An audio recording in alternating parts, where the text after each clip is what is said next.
lecture series, the 25th edition. And we'll be looking at a very important and a very relevant topic on process optimization in global payment systems. Before I start, I first of all want to appreciate our fathers here present. I want to appreciate one of our founding fathers, that's Professor Oloruniwu. It's a pleasure and it's a high privilege for us to have you with us this evening. Also, I want to appreciate my father and my academic father, my mentor here, that's Professor Emmanuel Ayodeji Oluleye. I can see that he's here too. I appreciate the HOD who gave me this task to do this evening, and everyone here present. Everyone is very, very important. As we continue, we get to know ourselves the more. This is the alumni series, lecture series for industrial and production engineering of the department of the Faculty of Technology, University of Ibadan. Today, like I said, we'll be looking at our topic, optimization, process optimization in global payment system. We all know that we are in a new world, a world that a lot of things can be done by clicks. When you just click, you're able to do a lot of things, and one of which is global payment across borders of the world. Just imagine if you don't have that, how the world will have been like. Particularly now, it's a common phenomenon. But we know that as important as it is, it's also is a complex task, a complex process. And today, we are very privileged to get to know more about how the back end of this process works, the challenges they face, and how they are able to resolve even these challenges. So I want to welcome everyone here present, and as many that will still be joining us, that we're going to have, I'm sure we're going to have a very, very enlightening lecture this evening, making us to know many things that happen at the back end of these systems of payment. And particularly here, my experience for some time now has shown that it wasn't as it used to be. And then today we get to know more about it, the challenges we are facing, the prospects, and how we can key into it from different aspects of life that we belong to. So this evening, I want to welcome everyone here present, and I want us to be all ears, because I'm sure that our speaker is here and is loaded and is ready to enlighten us, and so that we'll be highly and well informed as we are supposed to be. On this note, I want to say that we're all in for an exciting time. And I want us to be very optimistic. I want us to make the best use of this time to get to know, and then to get informed, to learn and to unlearn, and also to be better positioned as we are. We know that we as industrial engineers, we find ourselves in different parts of the world, and then we are all interested in optimizing the processes. We are there to ensure productivity, efficiency, effectiveness of wherever we find ourselves. And hardly do we have any environment where we don't have this kind of payment, at different facets of life. I'm too sure that by the time we'll be finishing today, we'll be more learned, such that even when things are happening around us, we'll be able, even if we cannot solve the problem, you'll be in a position to understand what might be happening, and then what you can use or what you can do to be of assistance, even to your workplace, your anywhere you find yourself. So this evening, before we continue, I want to welcome our chairperson. Our chairperson for today's lecture series is no one but Engineer Dr. David Abu Ozigi. So our chairperson, you are highly welcome. Please, I want you to join me in welcoming our chairperson. Our chairperson is a fellow of Nigerian Institute of Industrial Engineering, and then he is the national chairman, Industrial Division of NSC. So we are so much privileged to have you in the house this evening, Engineer Dr. David Abu Ozigi. So now I want to believe that he's in the house already. Please, are you in the house, sir? Engineer Ozigi. Engineer Ozigi was only in the house. I don't know. It appears the network has knocked him Maybe off. the network. Oh, okay. Wow, the network. Okay. All right. Probably as we wait for him to join us, we also have with us our real guest of honor. Our real guest of honor for this session is His Royal Majesty Agodi Obi Nduka. I saw him in, and I want to believe he's still in. His Royal Majesty, please, we are highly privileged to have you. His Royal Majesty is the Obi of Isele Uku Kingdom, and he is one of us. We are privileged to have him. He belongs to the IPE set of 2015, and then is going to give us his goodwill message. The Royal Majesty, kindly, you have the floor. Thank you. Thank you very much for having me. And I'd like to welcome each and everyone to this lecture series. And to all our participants, I hope you are listening. Thank you and welcome every one of you. One way or another, in our ever-changing and innovative digital world, we cannot overlook the importance of global payment systems, especially in the area of global trade and financial transactions. Obviously, there are numerous benefits and challenges associated with this kind of systems. The question is, how best do we maximize the benefits and minimize the attendant challenges? Surely, these are the questions that's to be asked. I look forward to the lecture by Engineer Temitope Oniyide, who has real-life experience about these systems. Hopefully, his lecture shall throw more light on these questions, and I hope that they will answer our questions. So on this note, I would like to welcome each and every one of our participants, and I hope that you enjoyed the lecture and your evening. Thank you very much. Thank you very much, His Royal Majesty. We appreciate you even for your goodwill message. And just like I said, I'm too sure many people are looking forward. We want to get to know more. We want to see how we can all benefit even from today's lecture.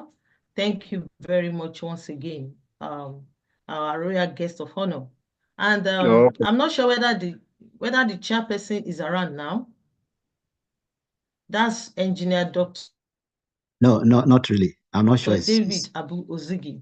Maybe knock off. Okay, all right, sir. All right, sir. So on this note, I want to respectfully, and then with all sense of appreciation to one of our founding fathers, that is in the person of Professor Festus O. Oloruniwu. I heard about him when I was a student, a master student, and maybe I think I started 98 or thereabout. And I got to know when they were telling us about how the department started.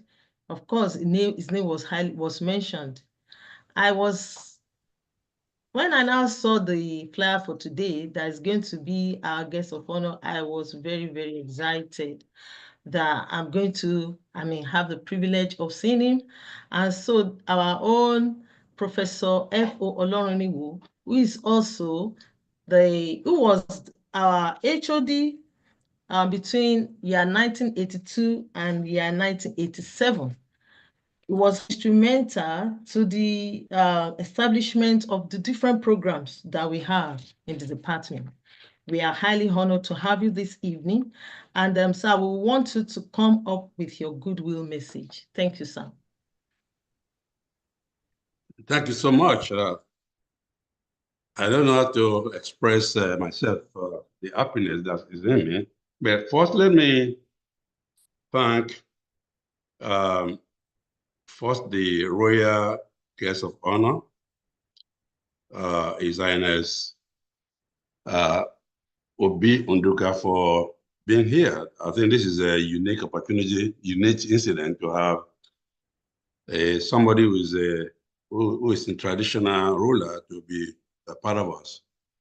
I say welcome. It's a Royal Highness place.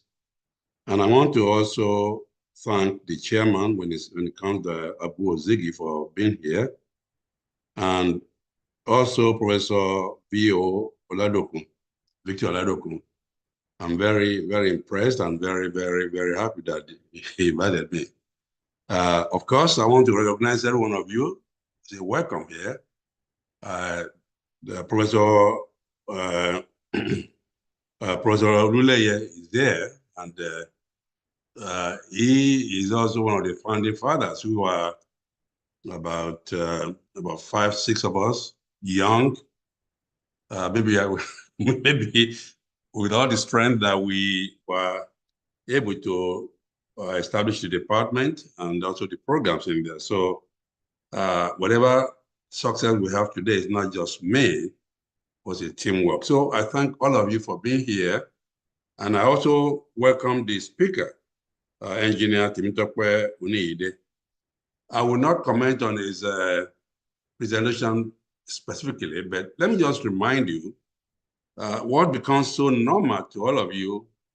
We had to fight and educate everybody in the Faculty of Technology at that point in time.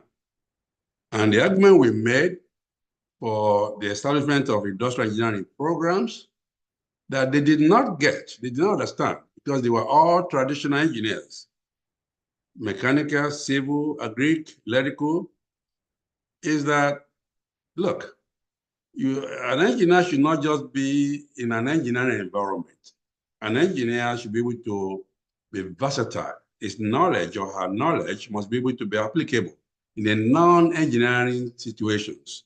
And there are more non-engineering situations than there are engineering situations. And that was the argument, not just my argument, that was the argument, and we fought. They fought us so hard that they don't want us to establish to come to life. But that's a long story. I can tell that story for almost a whole day. So this is a testament to that. This is not purely an engineering thing that you like structures and tensile strength or mega hydraulics. This is not. This is engineering knowledge, industrial engineering knowledge being applied to a non-engineering area. And so you can see how happy I am to hear that, to see how you friends, Dr. Professor Adokun and Kolawole and all those ones that have been there, how you are able to push ahead and be in the frontiers of knowledge and be examples of the Faculty of Technology. I had a rumor from that day, I can't confirm that to get into the admission to the industrial engineering program in UI is extremely tough. That's a testament to the demand that we are having for that program, and a testament of the fact that our graduates are now in the workplace showing what they can deliver. That makes me so happy. I don't want to die right now, but if I die today, I will die in peace and happy. It's just seeing of you and what you have accomplished. So thank you all for making this series another angle that is also very innovative, very aggressive, very captivating, very encompassing, and also exposes you to not just the people in UI, but all over the world. So for all of us, for all of you are here today, for all our ex-students and industry support, I say thank you. The dreams that we had, not just me, the dreams that we had in the early 1980s, you can see that it's coming to fruition. So I can now die happy. I don't want to die, but I can now die happy to see this progress. So again, thank you for inviting me, and we look forward to this exciting lecture. Appreciate it. Thank you very much, sir. We are also very honored and happy to have you with us. We are eternally grateful that you did not give up at that time, because all of us here, we are beneficiaries of the sacrifice and the seed that you sowed that time. So thank you, sir. Now, I don't know whether we have the chairperson around now. That is Engineer Dr. David Abu Ozigi. Are you in, sir? Okay. Sure. Okay. So when he joins us, I'm sure we'll be able to have his remark. I want to welcome as many as joined us while the session was going on. Once again, you are very much welcome. And like we all know, we'll be looking at a very important topic today on process optimization in global payment systems. Before we call on our guest for today, in person of Engineer Temitope Onijide, we first of all want to get a citation. We want to get to know more about him, and I'll be calling on Engineer Paul Adeosun to read the citation of our guest speaker. Engineer Paul Adeosun, you have the floor. Good evening, everyone. I'm so excited to be here, especially with this opportunity to read the citation of Temitope, an engineer I shared the classroom with during our undergraduate days. I also want to welcome my classmates also to this exciting occasion.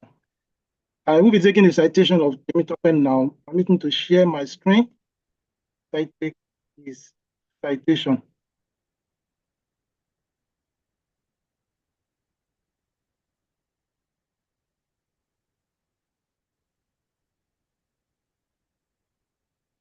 Temitope Oniyide is a seasoned software engineer with a proven track record in fintech innovation. As Chief Technology Officer at Leatherback, he spearheaded the development of a global payment platform that facilitates commerce, payment, and remittances across over 10 countries and supports 13 currencies, including US dollar, Great British pounds, the Nigerian naira, the Indian rupee, and the euro. Previously, Temitope led the launch of a Leatherback Fusion API as a service, overseeing $12 million in monthly transactions with a 98% success rate. He also played a crucial role in expanding mobile and web payment solutions across multiple jurisdictions. With a degree in industrial and production engineering from the University of Ibadan, Temitope specializes in systems architecture, process optimization, and enterprise software development, continuously driving fintech innovation. Ladies and gentlemen, please welcome me to welcome this exciting 25th Alumni Lecture. Please, welcome, Temitope. Thank you. Good evening, everyone. I'm very honored and glad to be here. First off, I would like to give thanks to the leadership of the Industrial and Production Engineering Alumni Association for giving me this privilege to speak to great minds, great people of that have been in the department in the past, and some are still in the department now, doing wonderful things across different countries, different work sectors and workplaces. So I'm really, really happy and honored for this rare privilege. So without further ado, I would just like to go straight into the presentation. So permit me to share my screen so that I can share the presentation.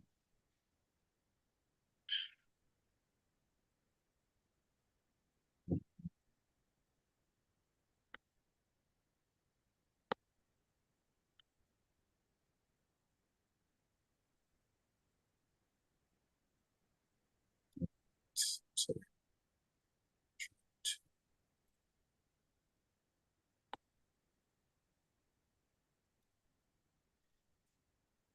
Okay, please confirm. Someone can confirm with if you can see my screen. Yes, yes, we can see your screen. Yeah, thank you very much. So the topic for today is, like we have mentioned, process optimization in global payment systems, right? Of course, we all know that the core of industrial engineering is process optimization, among other things. But one of the core things that we stand for, we're taught, is optimization of processes in any type of system we find ourselves, day to day, work, business, whatever, and even technology systems. So I just felt the need to share part of what I do and how I've been able to apply some of the things that we were taught and that was put in us by our great fathers, our great lecturers, and how I've been able to put it to use to make impact, and how other companies and industries are also utilizing that, and for us to also see the impact of industrial engineering in different facets, in different sectors of life, and how it's being applied. So that's the reason for this. So the lecture is basically in 4 parts. I broke it into 4 parts. The introduction, we'll be talking about the overview of global payment systems, the evolution of global payment system, the challenges in the current system. Then I'll move to process optimization techniques, the past and the present, current state, using some case study with Leatherback and Visa, and then we can talk about the future trends and continuous optimization. So introduction, right? In today's global economy, the need for fast, secure, and cost-effective payment system is more critical than ever as business and individual conduct transactions across borders. The complexity of handling different currency, financial institution, and regulatory framework creates significant challenges. This system often struggle with ineffectiveness such as high transaction costs, long settlement times, and security vulnerabilities. This presentation will explore process optimization as a powerful approach to improving performance in global payment system, right? And our focus today will be to talk about specific techniques that helps in streamlining operations, minimizing costs, maximizing to maximize reliability and security of global payment system, ensuring that we meet the modern demands of commerce and trade. So,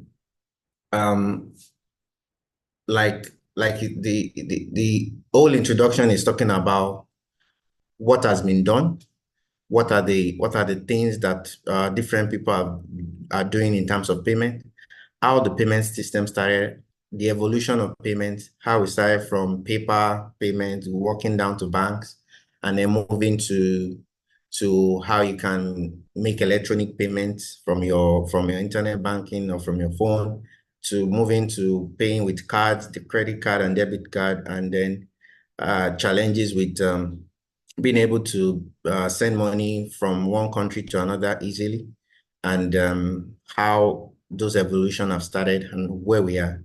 And it will be important for me to note that every phase in the evolution has been a process optimization in itself. At every point in time, different people have always been challenged or challenged themselves to see that this is payment, is essential, is the driver of the world, is the driver of economies, is the driver of trade among countries, among individuals, among everybody, right? So, and people have been challenged right from the moment we started paying money to see, how can I improve this? What can I do to this process to improve it? Is it in terms of cost? Is it in terms of time? Is it in terms of performance? Is it in terms of security? What can I do to make the process better? So that's because process optimization is basically improving process to make it cost effective, efficient, and removing bottlenecks, basically. So going further, I was talking about the overview of the payment system. Global payment system refer to frameworks, technologies, and institutions that facilitate transfer of money across international borders. This system allows individual businesses and governments to conduct financial transactions in different currencies across different jurisdictions seamlessly. I'm sure there are different times where we have to make payments that is not local based. I live in Nigeria. I want to make payment for something in the US, or make payment for school fees. People make payment to buy stuff from China, goods, commerce related trades, and we have to make payments. So global payments enables that. Global payment system enables those functionalities. So therefore, the major key components of the global payment system are payment networks, like the SWIFT network, the RTGS network, and recently there have been increase in financial technology systems that serve as key components to enable global payments, right? So that's talking about payment gateways that happen through PayPal, MasterCard, Visa, Stripe, and the likes. Then we have the settlement part of it. For every payment, there must be a settlement, right? The settlement is the fact that I've collected money from someone. I need to give value to the beneficiary of that payment. So settlement engines such as ACH, Clearinghouse, and some of those RTGS and the likes, Wire, are mechanisms that also power some of these systems. They are the key components of the systems. Now, looking at the evolution of payment systems, right? We started in the 1960s. That's where the electronic fund started, where people started paying money electronically, making payment electronically. Then we moved to the 1970s, where the credit card and debit card came to be, and the SWIFT network, where people can now make card payments. That increased another level of payment, whereby people don't need to just carry cash around or be so tied to the banking environment. So we started having cards to do different type of transactions. And then from there, we moved on to payment gateways and commerce, where people can now make payment to buy different things online. And in the 90s, then from there, we moved to mobile payments, where people can now log into their phone and be able to do transactions. Then we'll move to more real-time payment, where I can send money to somebody and the person can receive it in the next country or in a different time zone, in hours, minutes, as the case may be at that time. then led to the advent of cross-border payment. The real-time payments brought about the cross-border payments, cross-border payment and transfer payment, where I can send money to any part of the world easily, right? Now, in all those, in the evolution of everything that has happened, right? It was evident that there were challenges that led to the next process, that next to the next innovation. There were things that people that brought about the new innovation were trying to solve. There were different challenges that came up with it, and they were trying to solve it over time. So some of the challenges of global payment systems are high cost of transaction, slow processing times, currency conversion issues, lack of transparency, right? Fraud and security risks, technological disparities, dependency on intermediaries. So from the time, so speaking more on the cross-border payment now, it became, as it started, it became very difficult for it to evolve because there were different problems, like high cost of transaction. We remember the times of Western Union and MoneyGram, how much it costs to do those type of transactions, right? And the time it takes for you to get the money. If somebody's trying to send money to you from US or Canada to Nigeria, it takes a lot of time. And currency conversion issues, FX issues were there. There was lack of transparency. There was no transparency between the intermediaries involved. Everybody was locking up what they are collecting from at each point of the transaction to the guest destination. There were regulatory compliance. Every country was worried about fraud, security, money laundering, and the like. So there were compliance issues. Countries have different compliance regulation around payments, which also affected transactions. There's fraud and related security risks, and money laundering was on the rise. There was no visibility there was no infrastructure basically to be able to identify bad actors in the whole from the end-to-end transactions. There's also technological disparities in the sense that maybe you want to send money to Africa or Nigeria. Nigeria was not at that level of technology to be able to receive money, or maybe some part of the world are not yet technologically advanced to be able to make that global system work end-to-end. So there were those challenges also, and there was also dependency on intermediaries. There were too many intermediaries in between, leading to high costs, leading to longer processing times and the likes.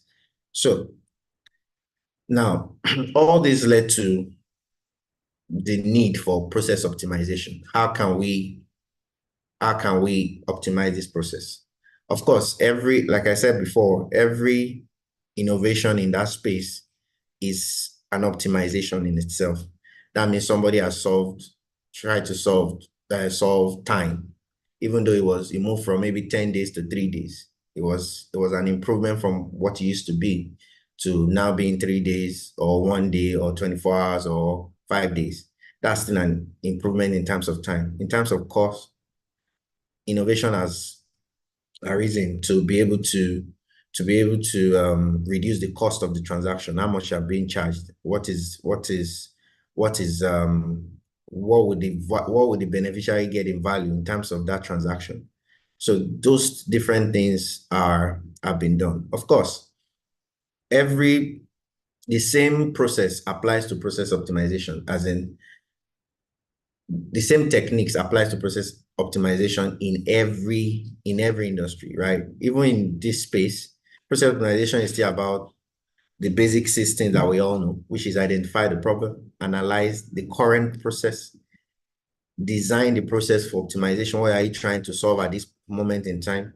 Test, optimize processes, implement process optimization, evaluate, and continuously improve the system. Because, of course, we know that everything in life is about continuous improvement, business continuity, continuous improvement, and all. So the same things that we all know is what we table when engineers or tech people are talking about how do we improve this particular progress, how do we remove this bottleneck. It's the same thing we all know. It's root cause analysis, it's process mapping, it is workflow analysis, work study, value stream mapping, all those things where they draw charts, they try to check what are the root cause, how can we remove it. And those are the major things we still do to be able to solve some of this problem. So there are different ways we go about it, which is where we can use the DMAIC approach, which is define, measure, analyze, improve, control. We can use the Kaizen method, which is talking about that believes in that small improvements really matters, incremental changes that can relate to cumulative big change, right? Cumulative improvement in performance. So sometimes it may be just a second improvement in time or a cent improvement in cost, or just an improvement in security. All those things can be small, but the impact in the long run in the hands of millions of people makes it a performance improvement in the long run. So everybody trying to think about, what can I do? How can I do it? What are the problems? How can I bring it? And you're not thinking about solving every problem, but thinking about solving one particular one, even if it's up to a second in increase in time and the likes, right? So this will take me to the point where we have to now look at how do we let's look at the previous systems, right? In terms of cross-border payments, international payment, global payments, and see what it looks like. And then we can now look at what are the things that different organizations have done, how it works. So this is me trying to make us see how things work underneath, right?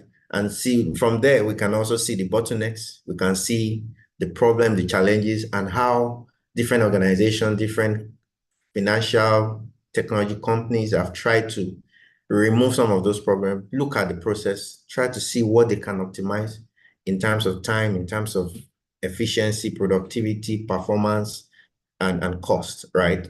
So looking at this diagram here shows the process flow for a SWIFT transaction from one country to another, right? It looks at a payer paying, maybe a Japanese is talking about a Japanese manufacturing company trying to pay somebody in Mexico, right? And the payer and the payee. So you can see the challenges here. Unclear FX transaction fees paid by the payer. Nobody knows. It's between the payer bank and the customer at that point in time. Limited transparency in payment status. The customer they don't have visibility into where my transaction is per time. Unpredictable processing time. You don't know when the money will get to the destination. So that was some of the challenge at that time. So the money moves from the customer to the payer bank. That means, for example, let me localize this for better clarity. I'm trying to send money to somebody in the US, right? So maybe I'm using Guarantee Trust Bank in Nigeria. I'll move into the bank and give them the Naira or give them the USD as the case may be. Or I give them the Naira, they tell me the rate. Oh, it's at 1,700 per Naira, okay? And I'll pay it to the bank. Every bank has a corresponding bank. So there's a bank in the US they work with, right, to help them with the exchange of money and be able to complete the transaction in the other country.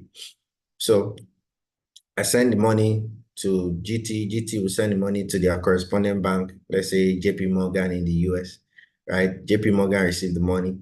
JP Morgan will check, where's the money going to? Oh, it's going to Mexico. They will use there's a system called FedWire, which allows for BIC SWIFT payment as international USD payment. Then they will look at, oh, where's the directory of the the bank in the US where the money is meant to go to. For in this case, it's going to Mexico, right? So there has to be another intermediary bank that the Mexican bank is using to help them route the money to them. So you can see from the payer, there are 4 intermediaries involved: the payer bank, the payer intermediary bank, the payee intermediary bank, and then the payee bank before it now gets to the beneficiary in Mexico. Now, these are, of course, with this, we can see the clear picture of the fact that, one, there are too many intermediaries leading to time, and some of these processes are not really automated. Some are automated right now. Before now, it wasn't automated. So you have to read journals or read correspondence to know, okay, which bank is the corresponding bank of this particular beneficiary bank. And you have to now maybe send a mail or do one thing to be able to get, before the SWIFT network came. When the SWIFT network came, Fedwire became easier.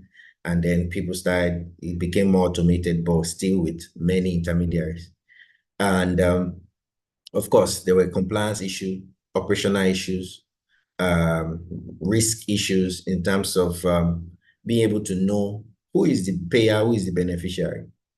Am I sure of the source of the money? Am I sure of who the beneficiary is? So there is no way to know that the 2 actors, the payer and the payee, are not criminals, right? So there's that problem of transparency in terms of security of fund, anti-money laundering security measures. So some of those things are not in place.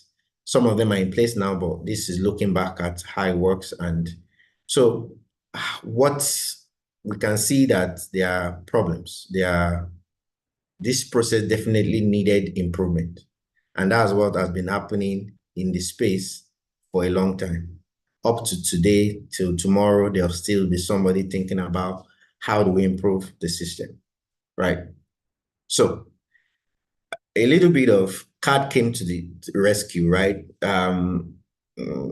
CAD came and allowed international CAD payments, right? And it enables people to be able to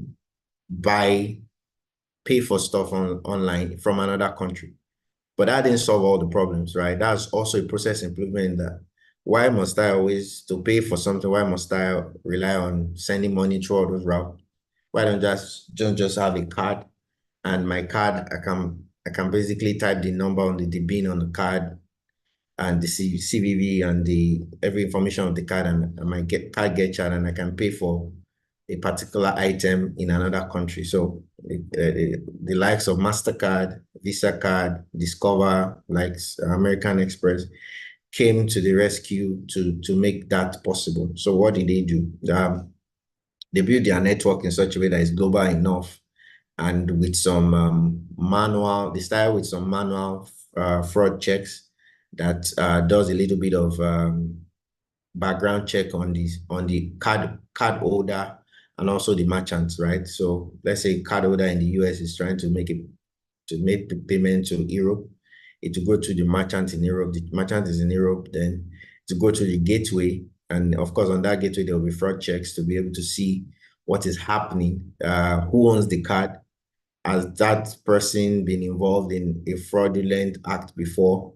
Not so robust at this point in time, but then the money gets routed to the acquiring bank. The acquiring bank in this case is the bank that the merchant is using. For example, I'm trying to buy something from Amazon, right? My card is a normal GT card, right? And I want to buy something from Amazon. This exact same way. Amazon sits in the US. I am in Nigeria. I plug in my card. It goes to the network. If it's MasterCard or Visa in this case, then the acquiring bank of Amazon maybe Chase Bank, right, in the US, or JP Morgan or the likes, or HSBC, any of them, right? So the money gets routed to the bank. The bank then checks through whether it's issuing, are you the issuing bank or are you the acquiring bank? The banks that then of course the card network will charge the card, check whether there's enough money in the card, then the card gets charged, and then the money gets settled to Amazon, as I've cited the example. But as much as this made payment easy online, right? Making payment easy, it was a real innovation at that time. So it improved the speed of making payment, because the speed drastically was crunched into minutes, seconds. I can pay for things anywhere. But there were still issues with remittance. How do I want to actually pay money, send money to somebody? I don't want to buy something. I just want to send money or I want to pay for school fees. I want to send money to my ward in another country, or I want to send money back home to my parent. That was still a challenge. The card could not solve that problem. So there was a process improvement here in terms of payment, but there was not significant improvement in terms of making actual transfers to people, right? So different systems, different organizations came up to start thinking about cross-border payment, global payment in itself, as how do we make it easy? Considering all the challenges I've mentioned here before: high cost, slow processing time, currency conversion, lack of transparency, regulatory compliance, fraud and risk, technological disparities, Africa being a little bit technologically less advanced, and Europe being maybe more advanced, America being more advanced. How can we bridge the gap? How can we explore what is available in each country to make the payment possible? How can we do that? And different organizations have been coming up to optimize that system, right? So this led to, of course, I want to take a case study of Visa Direct and what they have done in order to be able to make this possible, right? So in the case of Visa, of course, they are a global payment system, right? Or payment company that deals with card transfers, FX, and the likes, cross-border payments. So what they've done is to create a system whereby that is connected to the two entities, right? Which is the originating country and the destination country. Of course, they have local partners that enable those payments. So for example, varied use cases here, a customer deposits money into his card or his bank account. So far, the customer has a Visa card, right? That money can be tied to that particular card he owns. And then from there, of course, he has his bank. The Visa is connected to almost all banks in the world, right? One way or the other. And then there's a level of technological integration that has been done to make sure that if I decide to say I want to transfer money from my card or from my bank account to somebody, let's say in UK, right? All I just need to do is to make that request through the Visa Direct network, and then it's channeled straight up to the other country. So there's a level of integration between the two countries. There's the remitting house where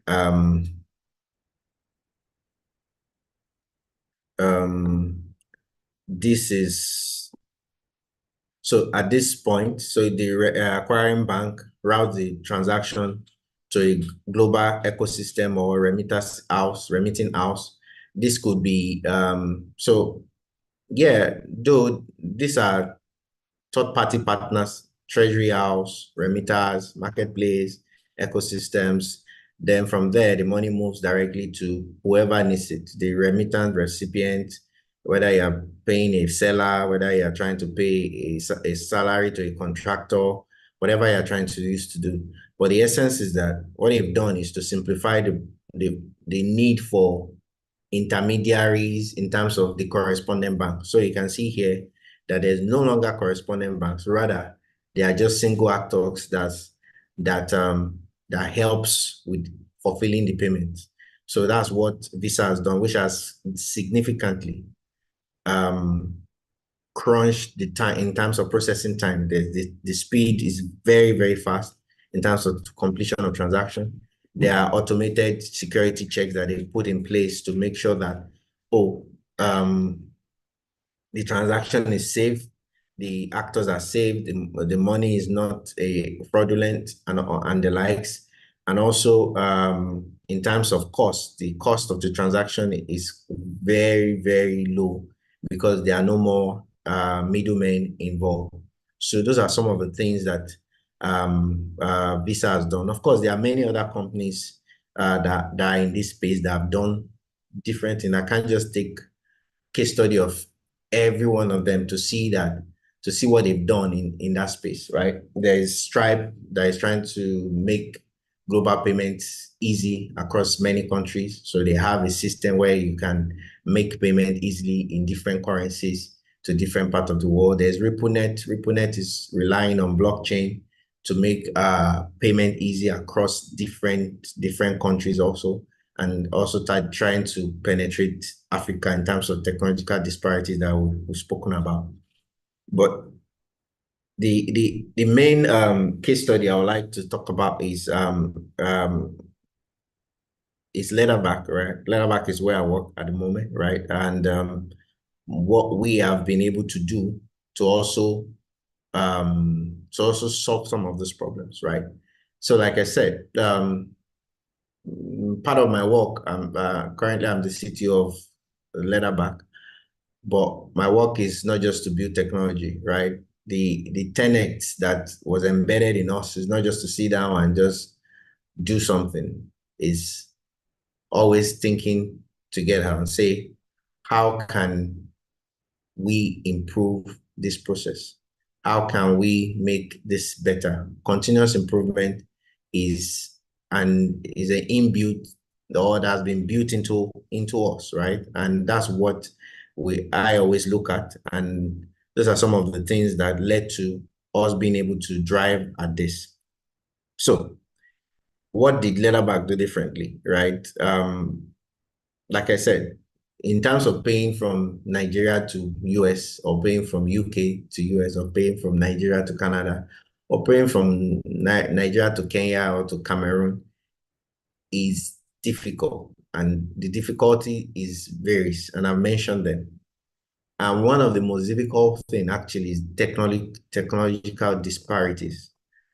Apart from many other things that happen, security issues, technological issue, but technological disparities is is one of the biggest challenge, because a country may be operating in this particular way. For example, a Nigerian wants to send money to, let's say, Cameroon.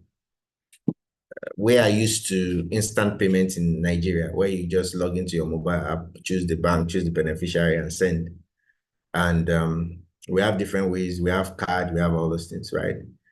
Cameroon and some of those African countries are still not at that level of instant payment. They rely on mobile money, or mostly mobile money, or cash pickup. Cash pickup means that somebody send money to me, I'll have to walk to an agent and pick up the cash, right? So that technological difference is huge. So what Leatherback was looking at is, yes, considering those problems, how can I still be a global? How can I solve this problem? How can I optimize this process in terms of all these challenges we've mentioned, and still be able to deliver value to different people from different parts of the world? So, and of course, solving one problem at a time, improving, not trying to improve everything at the same time, but putting everything in view. Because when you are doing your value stream mapping, you have to put all the values and all the challenges in a plate and be able to see what you can group together and solve at once, or what you can single out and solve as a single unit in itself. So in this diagram, you see that Leatherback is sitting at the middle. There is no middleman like the Visa Direct, where we have remitters and the likes. What Leatherback was able to do was to connect locally to each country, right? So Leatherback connected to Interac in Canada, connected to the faster payments, BACS and CHAPS in the UK, connected to the NIP system in Nigeria, connected to the ACH wire and the SWIFT network in the US, and some other countries, connected to the mobile banking in Cameroon, in Senegal, in Cote d'Ivoire, connected to RTGS in India and Pakistan and the likes, right? And then so that if I'm connected locally to this payment, to this system, I can run at the pace of their technology, right? If you are on mobile money, I'll connect to your mobile money. If you are on NIP, I'll use your NIP. If you are on ACH, SWIFT, or wire transfers, I'll use that particular infrastructure. For UK, for Canada, Interact and EFT, I want to be at the level of the technological advancement of that country, right? So that's the first thing. So then replicate that across many countries. So first of all, I've solved the problem of technological disparities there because I'm not at the level of each country. I know what each country can offer. Then how do I use the technology, their level of technology to my advantage? How do I solve the problem of, so that is what Leatherback did. The second thing is cost. What are the factors that increase cost? Factor that increase cost is intermediaries, this bank to this bank to that bank before the money gets to beneficiary. At every point in time, every actor gets a fair share of their own money because they are doing something. Nobody does anything for free, right? It's a business. Everybody wants to make profit. So at every point where the transaction gets to, there's money to be paid. So definitely you have to charge somebody for that cost. So the cost has to pass this remitter of the money. The remitter of the money now have to pay all those costs, and the company facilitating the payment has to still make profit. So the cost is getting higher. So how do we remove intermediaries, right? So it's now became a solution to find a way to find the solution to solve the problem of removing intermediaries in between the payments. So how do you do that? So that means you need to replicate infrastructures across these countries. So the infrastructure you have in Nigeria is different from the infrastructure you have is replicated in Canada, is replicated in different countries. Of course, right? In process optimization, it doesn't necessarily mean it's going to be easy. It means that in the long run, you make considerable impact, right? So the replicating of those infrastructure comes at a huge cost, right? Sometimes process improvement may not mean that you don't have to do it at high cost. Of course, automation itself is costly, but the cost of doing repetitive work cannot be compared with the single unit of cost you will use to create an automation. So, for example, if you're doing a repetitive work every day, right? Maybe you're moving files from one folder to another, simple tasks every day, right? And that process needs to be optimized because you should not be doing that every day, right? And you feel like, okay, let me automate this process. It's either, let's say you're not a programmer, right? And you need to get an engineer to help you write the program. Of course, you pay that initial cost, right? And you spend time. It may be the engineer may tell you it will take me 3 months or 2 months to build this. So there's time. So sometimes automation, process improvement takes time. It can be costly at the initial, but the long run effect is that it reduces cost over time. It reduces time it solves the problem of time complexity over time.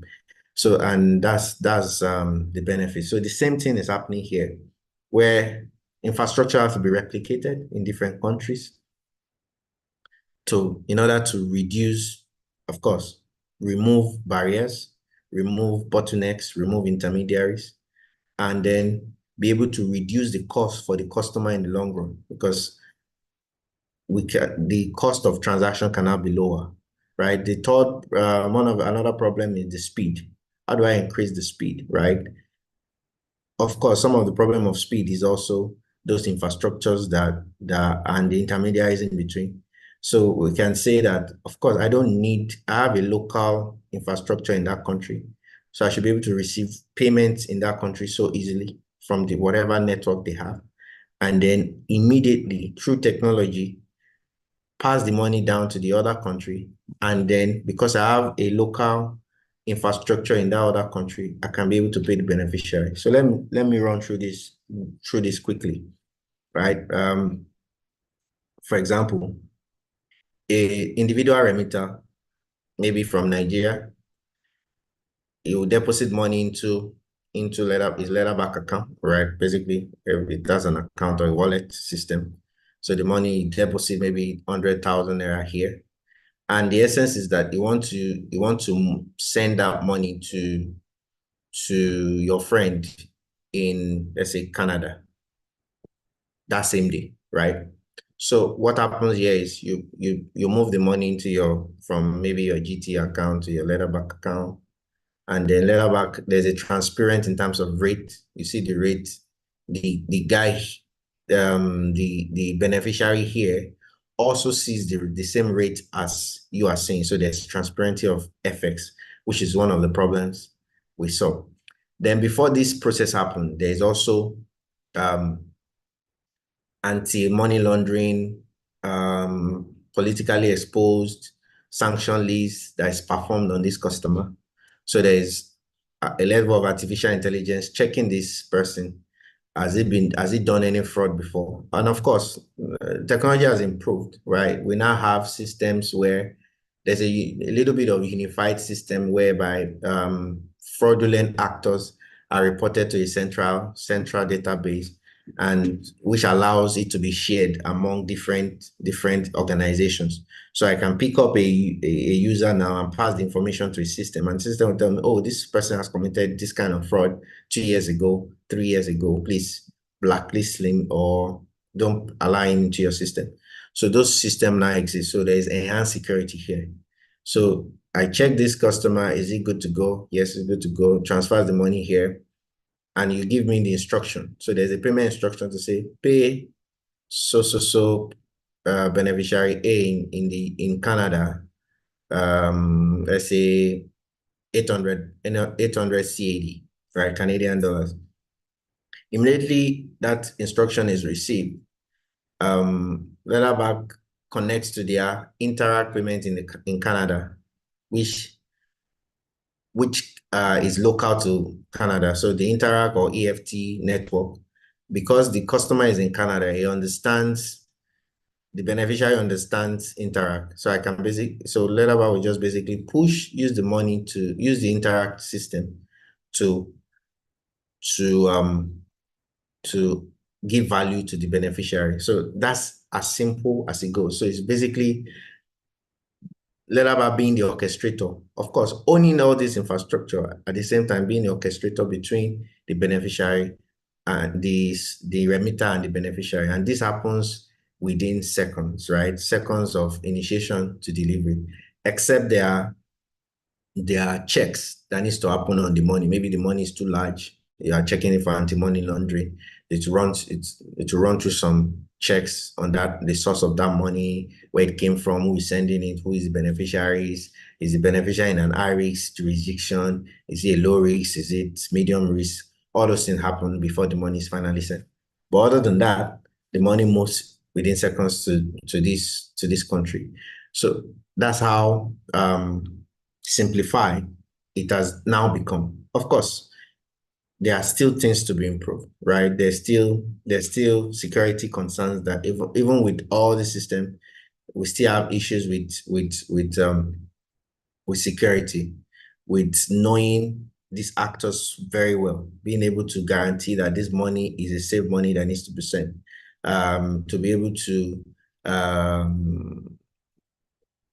pass the regulatory requirements of each country. Every country has their own unique regulatory requirement in terms of payment that affects the way we can process the payment in each of those countries. Those those different requirements also impact the processing time sometime, or the amount that you can actually send to different countries at different times. So that's some of the that's another way we have looked at it. So in coming up with this, we sat down and said, okay, these are the challenges of payments, of global payments, and how do we solve this problem? We want to solve cost, we want to solve speed, we want to remove intermediaries, we want to make sure security, it's fine. So in that regard, we sat down, we drew the chart, we looked at the bottlenecks, and we came up to say, okay, if we can replicate infrastructure, if we can connect to each country's infrastructure or technological level in each country, it may take time, it may be time consuming, maybe resource consuming, but process improvement is just all about that. It demands that you do go through all those things, right, to make sure that a process is well improved. And that's what has been done. That's what we are able to do. And that's how we have been able to facilitate payment across different countries, Canada, Nigeria, UK, and some other African countries and the likes. So just round up quickly, right? Future trends, like I said, is continuous improvement, right? There are still challenges everywhere. There's liquidity. So I didn't mention the challenge. Everything's not smooth here.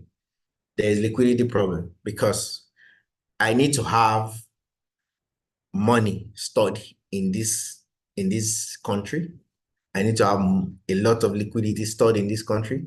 I need to have liquidity stored in this country. Every country that I'm connected to, there must be liquidity in that country. So there's liquidity challenge, right? So there must always be money to satisfy this customer at every point in time. So liquidity is a big challenge in this process. So sometimes there may not be liquidity that leads to increase in processing time in terms of sourcing for liquidity in those countries. So it's not also perfect.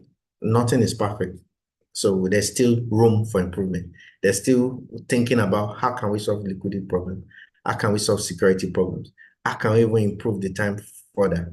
How can I get the money from here without needing these systems? Well, maybe highly impossible, but still looking at it, nothing is highly unlikely, but not impossible. How can I get the money from here down to this beneficiary directly? So those are some of the things that we're still looking at in terms of process improvement. Of course, like we've said, it's continuous, it's never ending, and will continue to do so. So that leads us to future trends. What are the future trends and continuous improvement plans that different organizations, different governments are trying to make? Of course, they're talking about central bank digital currencies, trying to solve liquidity problems. Different governments of different countries are trying to turn their currencies to digital currency, to e-currencies. Nigeria tried it sometime 2 years ago, 3 years ago with the e-naira. Something went wrong with it, but it's still something most likely will go back to. US has done it with USDT, EU has done it with EUR-T, and many other countries are trying to turn their currencies to digital currencies so that we can easily exchange and improve currency. There's also decentralized finance. There are also people are thinking about peer-to-peer cross-border payments. I have Naira, you have pounds.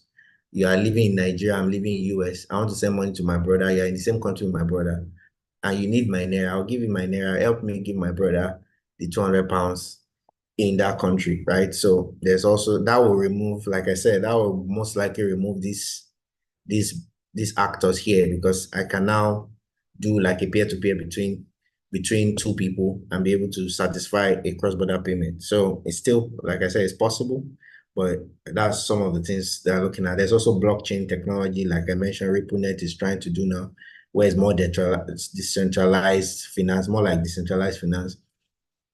And of course, monitoring and innovation. Continuous monitoring is key in all these payments.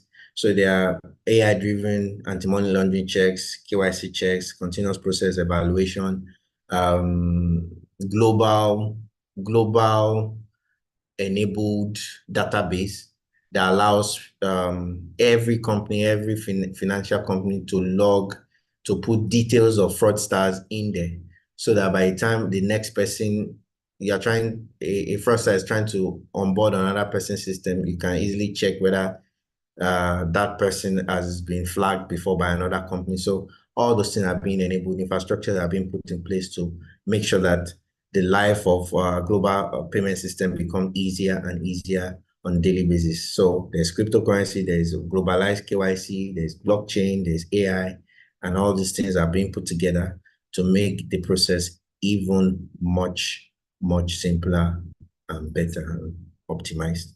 So I think that's the end of my presentation. I hope I've been able to explain very well what how process is being optimized in global payment system.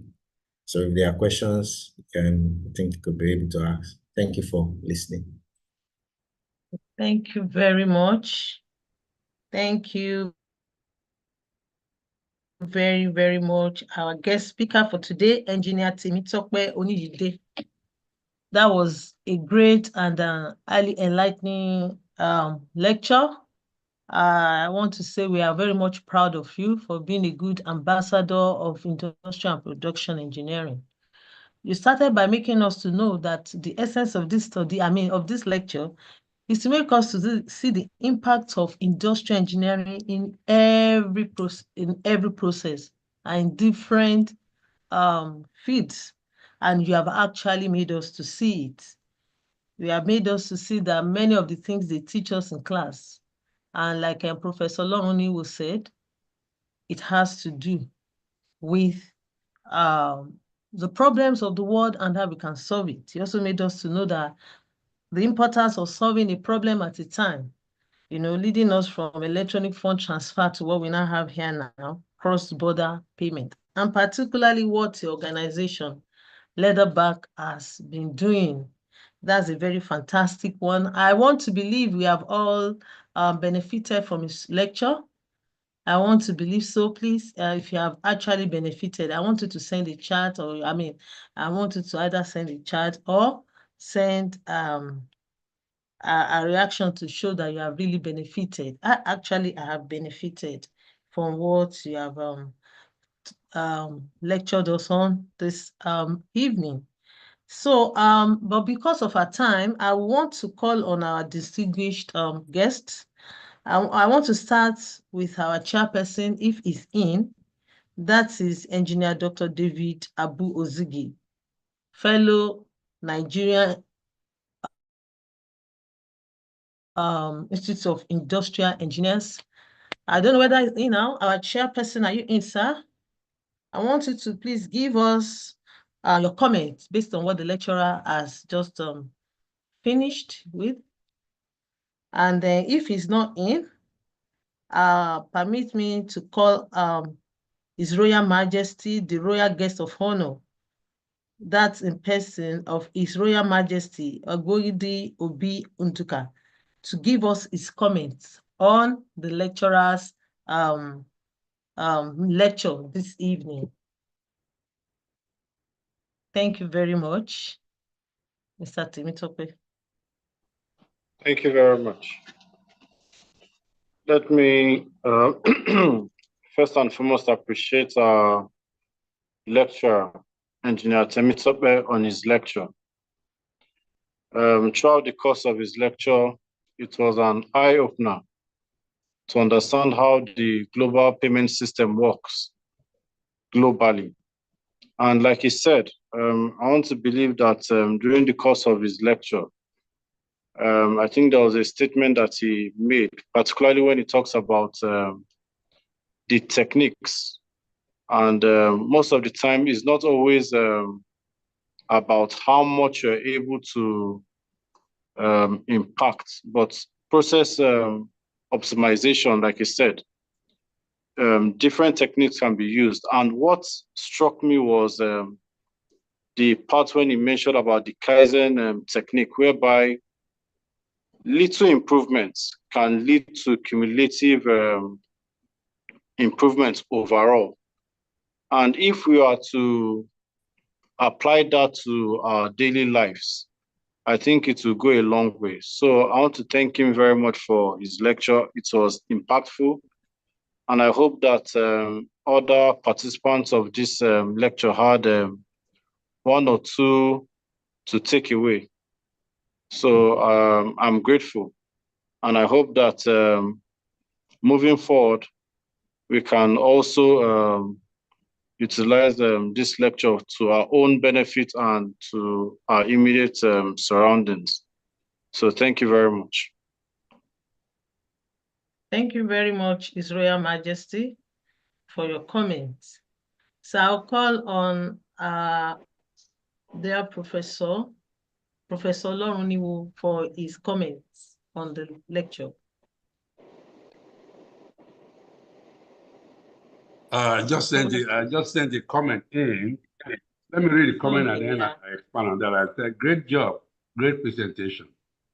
A testimony to the versatility of industrial engineering application in non-traditional engineering environment. Proud of him and what he's doing for Leatherback. And that summarizes my feeling.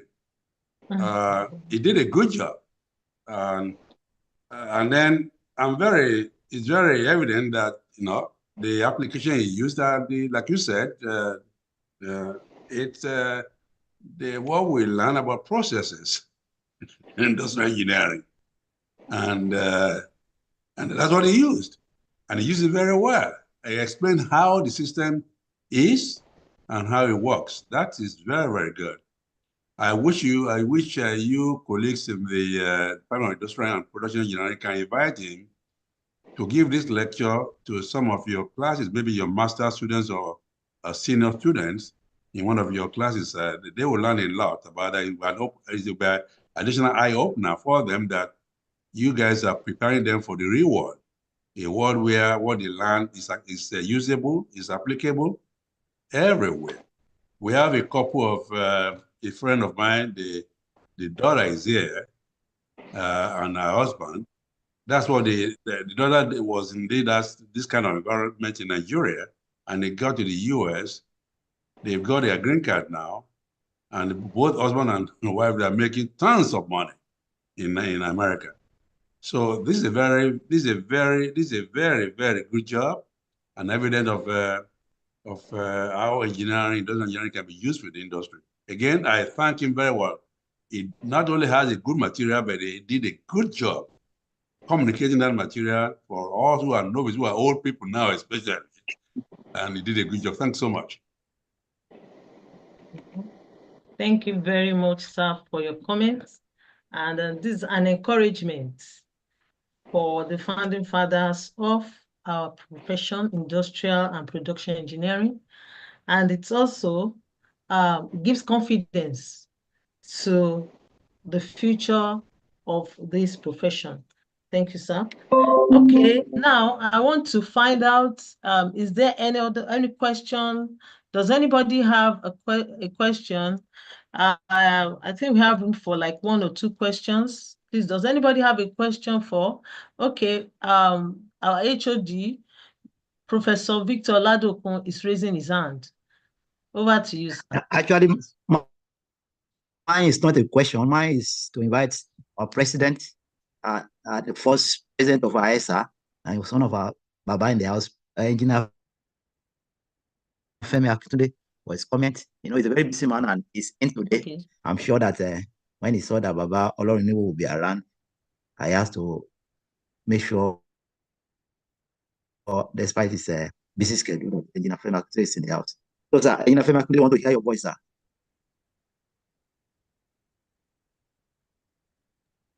And I want to see your face too.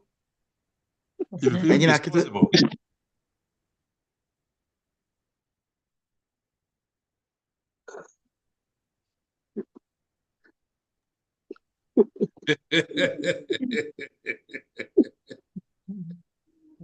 Good evening, Prof.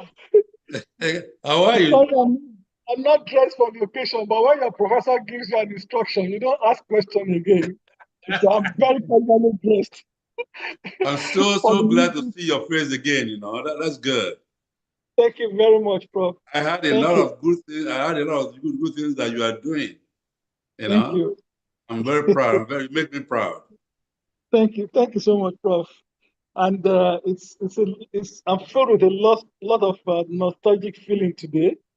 I actually had a very busy day, but when I saw the message and I saw Professor Lauren Niwo, the least I can do is to grace this occasion. So I had to make sure I close very early, I get home, and just wanted to sit quietly and watch the event. But Professor Ladokun will not allow anybody to be quiet on the grant.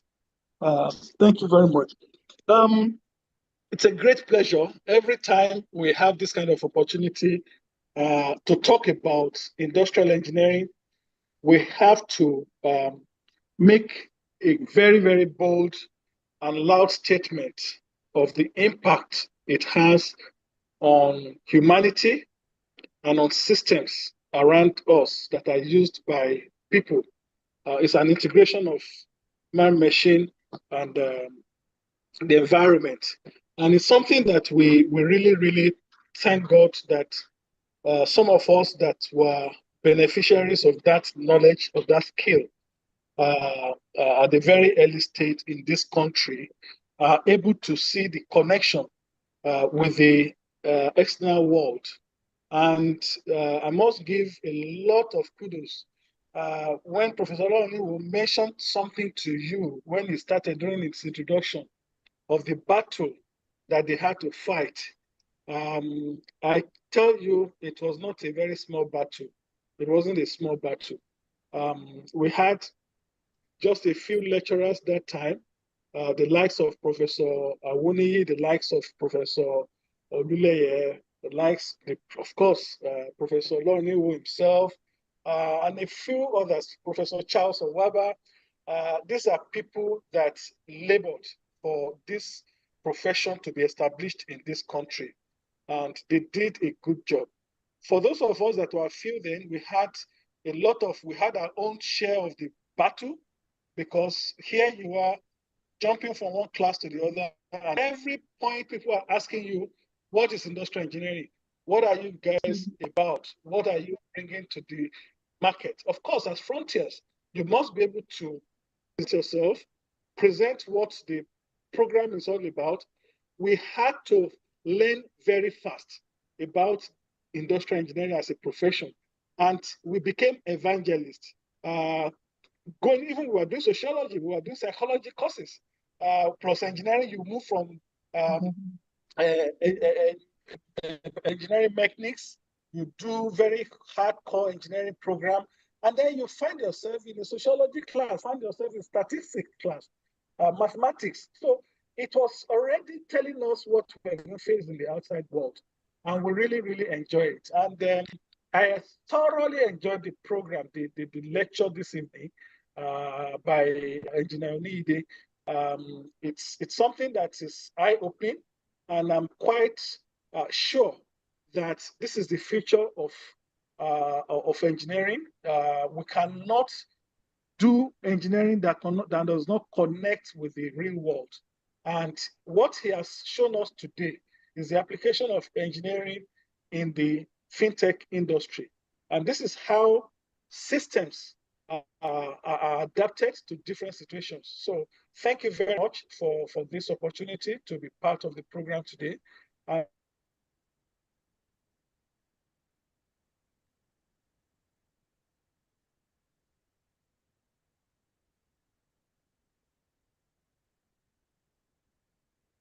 Hello, sir.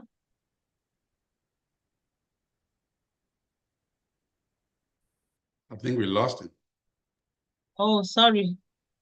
All right, sir. Thank you very much, Engineer Akintunde. We have Engineer Kolawole Ajiboye raising his hand. Please, you have a minute, please. Over to you, sir.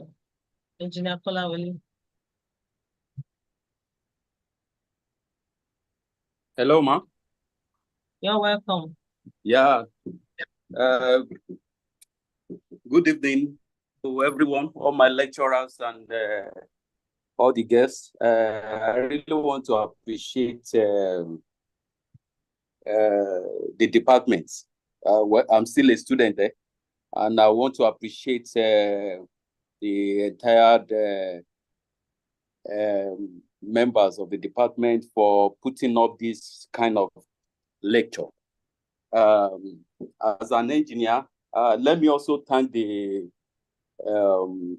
lecturer for today's lecture, for that impactful lecture. Definitely, I know as a student, there's a lot that we've been taught on optimization in year one, and it has really impacted my course of operation as a director in the building industry. And I also want to appreciate the HOD and every member of staff for this kind of platform. In fact, since I started, I think a lot of improvement in terms of so many things we've been exposed to. And I also want to please appeal. We've been having a very impactful lectures series. And it seems that industrial and production department has really brought engineers together in various fields. Engineers, industrialists, together putting, I think it's a platform for every one of us to also showcase and also benefit to also harness our different field. And I believe that this will also continue. So I feel that I want to also suggest as a suggestion, I think we should not, maybe it would be that the university will take it up.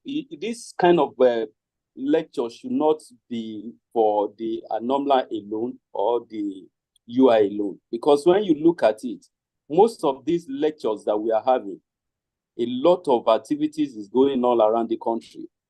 And when you look at engineering body, especially in Nigeria, we still believe at various quarters that most of our engineers can still not handle a lot of projects in the country, which I personally disagree with, because we have intelligent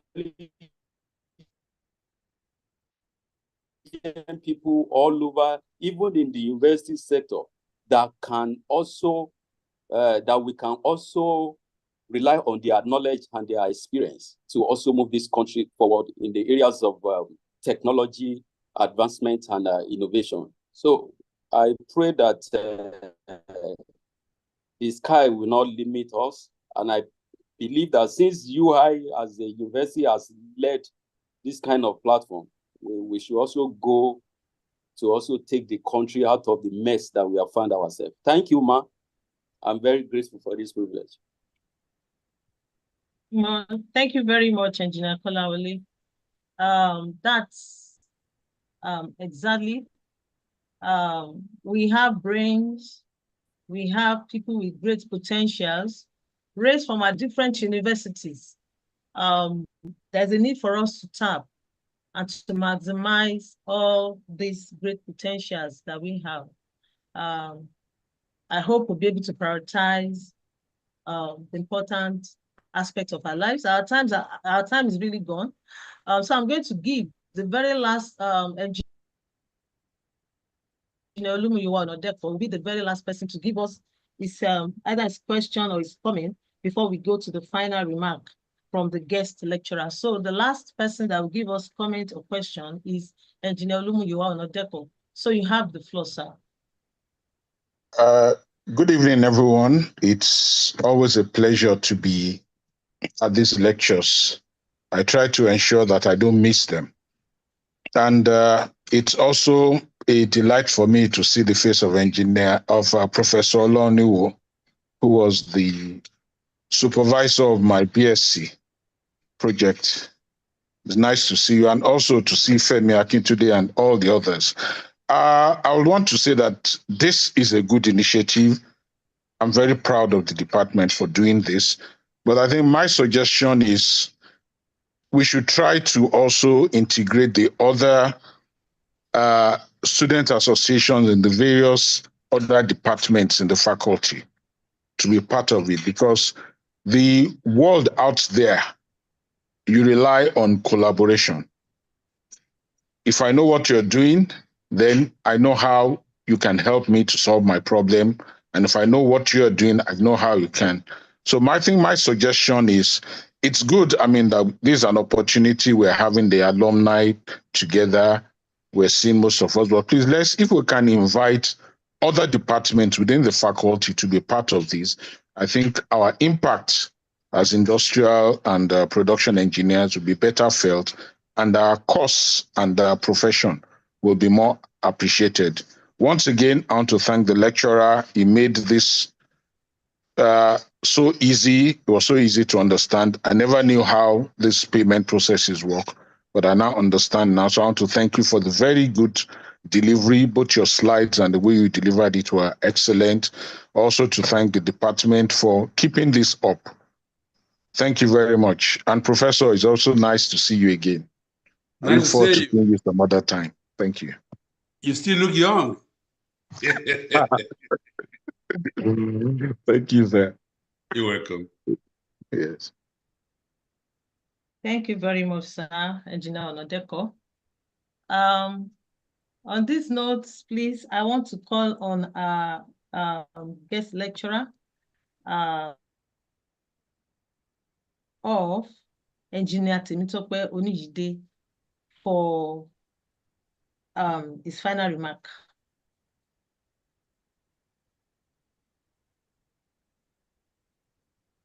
Engineer.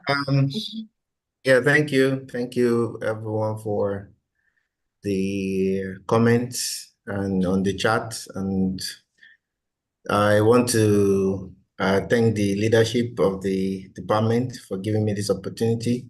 I'll thank everyone for being here and listening to the lecture. I want to thank the Professor Lonwo, for pioneering the department and making us have the opportunity to even be here to speak in the first place. If those things were not, if he had not been there for us at that time, probably we would not be gathered here today. So I want to use the opportunity to thank him also. Thank the HOD, all the lecturers of the department. Thank you very much, and I wish everybody best of luck in their endeavors, careers, and in the future. Thank you. Thank you very much, Engineer Onijide, for that exciting, enlightening lecture that you have made many of us to know what happens at the back end. And we want to wish you well and leather back as we continue to optimize the global payment system now and in the future. I want to sincerely appreciate the leadership of the department and our fathers here present, Professor Oloruniwo, Professor Oluleye, my teachers in the house, Dr. Kolawole, Dr. Adeyeye. I want to appreciate the HOD. I want to appreciate Engineer Kintunde and everyone here present, because we all have done very well. We all have listened, we all have learned and have made this lecture a good success. And I want to thank you all once again. So I want to now call on the HOD, Professor Victor Oladokun, to give us a vote of thanks. Thank you, ma'am. Thank you very much, everybody. It's great to be in this program again today. I want to thank all of you. I see one of my mentors here, Professor Leye. We just want to hear his voice because I know, Prof, sir, anything for us?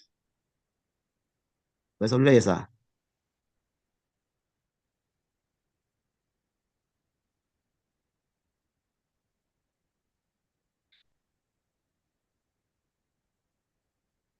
It's okay. Not sure whether. Anyway, well, thank you. It's a it's a very great sorry, honor to have our I've father. just been allowed. Yeah, yes, sir. Sorry, Yes. I've just been allowed to Yes, unmute sir. myself. It's a pleasure to be here, Yes. and I think it's a special day to see Professor Lorniwo again. He's a gladiator, and I can say he led us into battle. There were many strategy sessions, and in the end, God blessed all those battles. I remember at a point after he left, I had the chance of telling somebody I attended the Oloruniwo School of Problem Solving. So thank you, sir. May you live long. I saw you talking about things, but you'll be with us for a long time in Jesus' name. Thank you. I want to thank the lecturer for today who took us through a difficult process before now. For me, it was difficult to understand what was going on behind the scene, but he made it look so simple. And now we know a lot more, and we know there are problems yet to be solved. And we pray you continue to make big progress. You are shooting across very hard barriers, and you've done very well.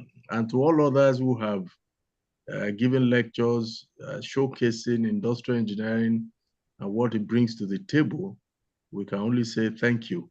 I would like to thank the chairman, Engineer Ziggy, and Engineer Kitunde also, and other people, guests who have been with us. Long live IPE. Thank you very much. Thank you, sir. Thank you, sir. Good to see you again. Yeah, nice, Yes. sir. We'll Thank talk. you, sir. Yes, sir. Yes, sir. So I want to thank all of you. We had a good news today. I want you to join me to congratulate Dr. Adeyeye. His promotion to the position of leadership was announced by the university today. He's now an associate professor. That's called in other places, but you are a reader retroactively from 2022. So the department made a massive leap forward today. So congratulations to Dr. A.D. Adeyeye, and we are glad in the department. I want to thank all of you for joining us. We're enjoying this process together. I can assure you we are bringing a lot of people as engineer Nadeko, one of our past chairman of this session, and one of our seniors in the house, encourage us to involve others. And doing that, a number of our head of department from other departments are here. I saw people from the School of Business. In fact, many of my MBA students are also on this program. Because of our work, many of us are involved with other departments. I just finished my term as the deputy dean of the School of Business in UI, and a lot of MBA students are here. I saw one of our lecturers, the dean of the School of Business is here.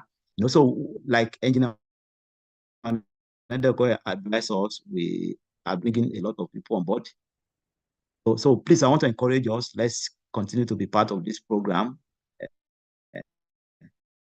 It's our desire that we go to a platform where we can be influencing policy direction in Nigeria. Next month, we'll be having Dr. Michael Ogusanya, one of our smart very recent alumni, who will be giving us a lecture. I'm yet to know the title of his lecture, but will be giving us a lecture during the year. Another good news is that our department will be part of a collaborative PhD program of MasterCard. We join a group to put in a bid for collaborative MasterCard in Africa. We are part of ARUA and a guild of research, and very competitive bid. And very soon you'll be having an invitation to come and do PhD that will be sponsored by MasterCard. So those are some of the tries that we are making. And we'll also be starting a doctorate of engineering very soon, where we'll be having a professional doctorate program targeted towards the industry, to solve industry problem. And that time, we still need the support of some of our fathers who have to benefit from them. They have to make advocacy for us, calling on people like Professor Lorniwo when we need to speak to some people. and tell him to help us convince them to do certain things for us. So we thank you all for coming tonight. We are so grateful. We are happy. And on behalf of the department, we say thank you for all our VIP. His Royal Majesty Obiunduka, we really appreciate you. Thank you. We thank our Professor Oloniwo. We thank our own Dr. Kweshade. We thank all of you for your time.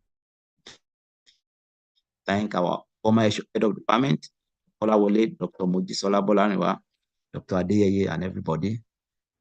We pray that God will keep us and the country will be better. And so we are glad. So we see you next month, second Friday of November. Dr. Michael Ogunsanya will be coming to give us another lecture. It's going to be exciting. Thank you all. God bless you. Have a wonderful night. Thank you, Sama HOD. Thank you, everyone.